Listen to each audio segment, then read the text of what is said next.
मुंबई के दक्षिणी हिस्से में स्थित एक पुरानी पुस्तकालय में आदित्य एक पुरानी किताब के पन्ने पलट रहा था।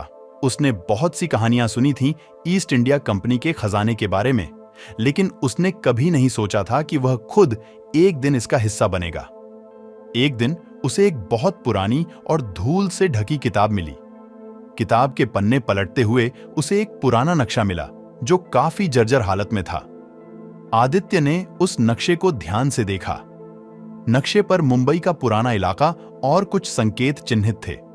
उसने अपनी दोस्त आर्या को बुलाया, जो पुरानी चीजों और इतिहास की विशेषज्ञ थी। आर्या ने नक्शे को देखा और कहा, आदित्य, यह नक्शा ईस्ट इंडिया कंपनी के समय का है। यह खजाने का नक्शा हो सकता है। आदित्य और आर्या ने तय किया कि वे इस खजाने को ढूंढने निकलेंगे। नक्शे के अनुसार उन्हें मुंबई के एक पुराने किले के पास जाना था। वे दोनों वहां पहुंचे और खोजबीन शुरू की।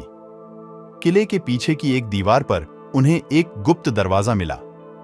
दरवाजा खोलते ही उनके सामने एक लंबी और अंधेरी सुरंग दिखाई दी। सुरंग में प्रवेश करते ही आदित्य और आर्या ने देखा कि यह सुरंग बहुत ही पुरानी और खतरनाक थी।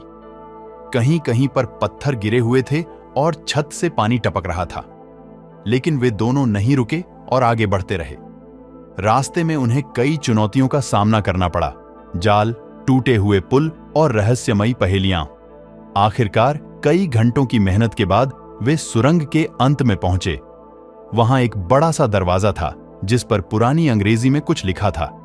आर्या ने उसे पढ़ा और दरवाजे को खोलने का तरीका समझा। दरवाजा खोलते ही उनके सामने एक विशाल कक्ष खुल गया। कक्ष में चारों ओर सोने के सिक्के, जवाहरात और बेशकीमती मूर्तियां रखी हुई थीं। आदित्य और आर्या की आंखों में चमक थी। उन्होंने खजाने की कुछ तस्वीरें लीं और तुरंत सरकार को सूचना दी। सरकार ने उस खजाने को संरक्षित कर लिया और आदित्य और आर्या को उनके इस अद्भुत खोज के लिए सम्मानित किया।